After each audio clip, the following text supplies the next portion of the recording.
اکثر موږ دوستان ښه مهارت لري، ښه سکل لري، کله چې یو وظیفې ته اپلای وکړي، خپله سی وي ورلیکي، هغې نه بعد شارټ لیست شي. کله چې انټروډکشن سیکشن ته راشي، زیاتر د موږ ډېر سکلډ او ټالنټډ خلک په دغه قسمت کې ماته خوړل ده چې انټروډکشن صحیح طریقې سره نشي کولی.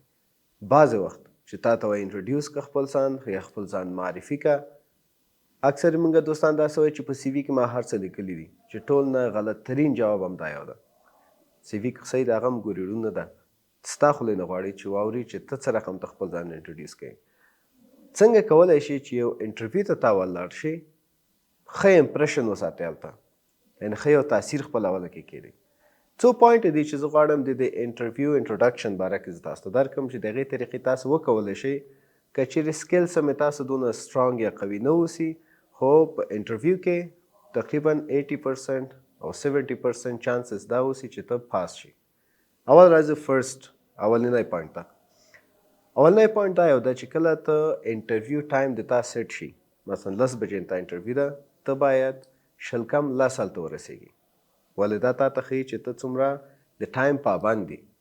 اول خو دلته خپل یو تاثیر ته پرېږدي. هغې نه بعد چې ته ورسېدې، دا 10 دقیقې وخت چې ته لرې، کوم جاب ته چې ته اپلای کړې ده، هغې جاب ډسکرپشن ته ریډ کړې یو ځل بیا. پوهېږم مخکې نه به هم تاسو ریډ کړی اوسي، کتلی به اوسي چې څه شیان غواړي او څه ډسکرپشنز دي، څه ریسپانسبلیټیز دي، تا به ریډ کړي. خو دې نه مخکې هم ریډ کا، 10 دقیقې انټرویو نه یا 10 دقیقې انټرویو نه مخکې، چې ته نور هم ذهن کې د کیني د هغې مطابق ته صحیح طریقې سره جواب ورکولی وشي. دویم پوینټ، ښه ډریس اپ وکړه. ډریس اپ یعنې ښه طریقې سره کالي واغونده، منظم طریقې سره، چې دا هم یو معنا ورکوي چې ته انټرویو دپاره سیریس یې، جدي یې، او د جاب دپاره جدي، او خپله هم پروفیشنل یې. کالي نه دې معلومیږي چې ته د دې جاب ته مناسب یې که نه مناسب. که چیرې ګډ وډ کالي کې لاړ شي، اول خو چې دا ننوځې چې ګیټ اپ ته دې وګوري، کالۍ ته دې وګوري، همغه نه جج کوي تا کرکټر، چې تا څه رقم ته یو کرکټر ده. که ته داسې هاف سلیو سره تلی، نیم قوله سره، پتلون هم داسې کاوبای اغوستی، چپلقو کې تلی، نو هغې نه معلومیږي کیدی شي تا انټرویو چېرته څومره ښه اوسي. امکانات زیات د دې دي چې ته ریجیکټ شي، انټرویو دی فضوله لاړه شي. او که تا کالي ډېر منظم اغوستی اوسي، پینټ او شرټ یا کمیز پرتوګ هر شی چې اوسي، خو منظم اوسي، نو هغې طریقې نه هم امپریشن دا غورځوي، تاثیر دا غورځوي چې دا کس ډېر منظم ده. کالۍ کې چې څومره منظم ده، هغومره خپل کار کې به هم دغسې منظم اوسي. دریم انټروډکشن ده چې هغې نه مخکې هغوی شروع وکړي چې ته کله راغلې چوکۍ کې کېناستې، حتما هغه پوښتنه کوي درنه، سلام کلام، خپل ځان ته انټروډیوس که، معرفي که. نو دې نه مخکې چې هغوی شروع وکړي، ته باید شروع وکړي چې دا کېناستې، سلام به ورکړي چې زه فرید فنا، یو ګرافیک ډیزاینر، او ډېره مننه چې دې انټرویو دپاره تاسو ما ته وخت راکړو، او یا زه دې ګرافیک ډیزاینینګ پوسټ ته یا سوشل میډیا پوسټ ته، هر یو پوسټ چې زه فرید فنا دغې پوسټ ته انټرویو دپاره راغلی یم. دا یو شارټ انټروډکشن. هغې نه مخکې چې هغوی شروع کړي، ته باید شروع کړي. دا هم د هغوی فوکس تا ته راولي چې کس پوه شي چې والا دا خلک، دا کس تیز ده، خبرو کې هم ښه ده او په کار هم پوهېږي.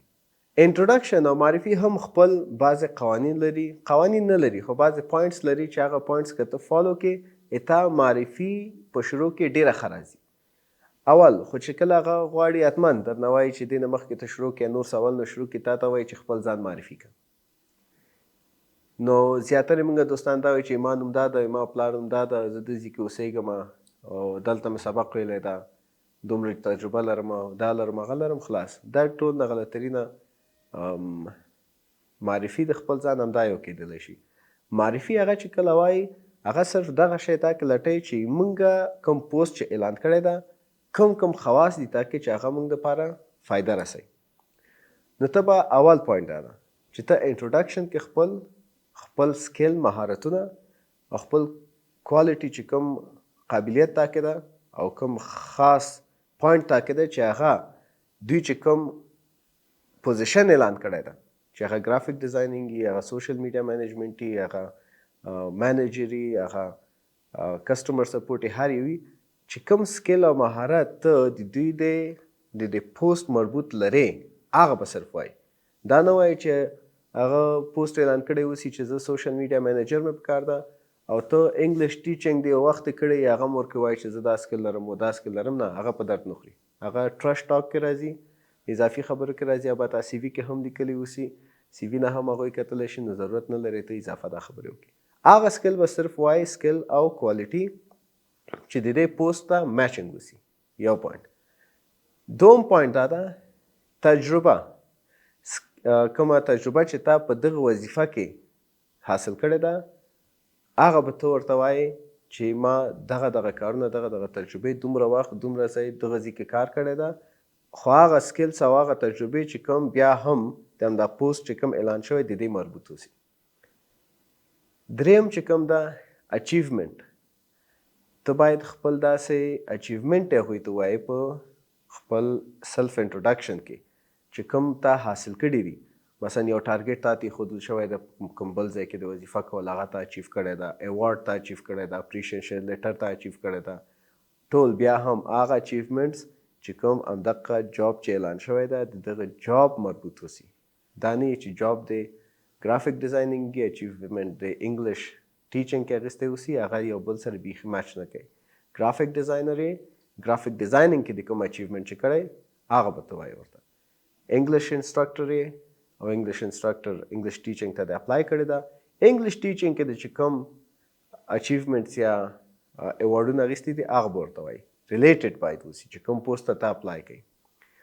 دریم چې کوم ده څلورم وبخئ اخر پوینټ انټروډکشن کې دا ده ته باید ډېر ښه طریقې سره کښېنې. همیشه چې ته خبرې کوې یو سمایل دې په فیس باندې اوسي چې دا هم یو ډېر ښه امپریشن غورځوي. هغوی هم فکر کوي چې دا ډېر کمیونیکیشن سکل یې ډېر ښه ده او خپله هم ګډ مینر کس ده، ښه اخلاق لري. پوسټ چېر دی مثلا کېناستو طریقه دې باید صحیح وکړي. انټرویو ته چې کښېنې همداسې کښېنې ښه صحیح داسې منظم. دا نه چې یو خپه دې داسې په بل اړولی اوسي ناست اوسي لکه د خسر کور ته چې راغلی اوسي. نو دا باید ډېر مراعات کړئ.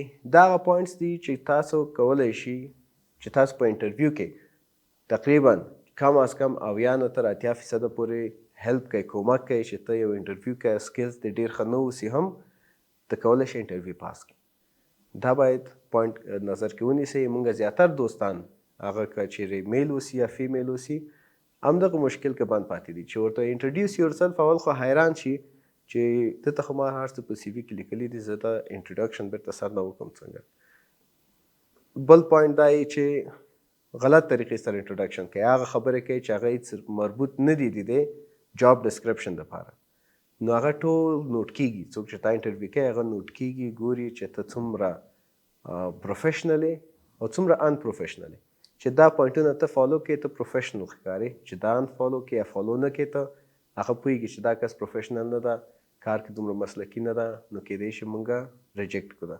دا شیان ډېر نظر کې ونیسئ. زه به آخره کې یو وړوکی د انټروډکشن متن به تاسو ته پرېږدم. دلته تاسو کولی شئ چې هغه نه یو سیمپل واخلئ، هغې طریقې سره هر جاب ته چې ځئ تاسو خپل ځان انټروډیوس کړئ، معرفي کړئ، نو ډېر ښه طریقې سره به تاسو خپل انټرویو پاس کوئ. چې کوم متن چې دي کوم ایګزیکټ هغه کاپي نه کړئ، هغه نه صرف یو آیډیا تاسو واخلئ، کېدای شي هغه جاب بل شی اوسي، ما بل شي دپاره لیکلی ده، نو تاسو سره به ډېر هیلپ وکړي. که چیرې دا ویډیو م خوښه شوله او تاسو ته ډېر مفید وله، دا خپل دوستانو سره هم شریک کړئ.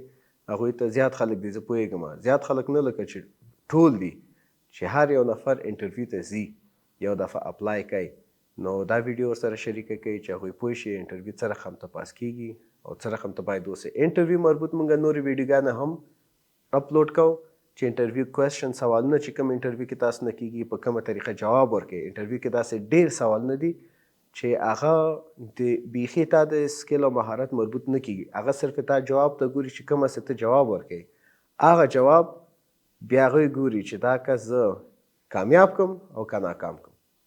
بعضې سوالونه دي چې ته به تا انټرویو 100% مکمل تللی اوسي، صحیح طریقې سره تللی اوسي، مګر هماغه یو جواب داسې چې ټول انټرویو دې خراب شي. ما خپله داسې تجربې ډېرې کړي دي چې انټرویو مې ټوله ښه وله، مګر یو داسې سوال غلط جواب ما ورکړی ده چې ما ټوله انټرویو ضرب دی 0 شوی ده، بس ریجیکټ شوی و.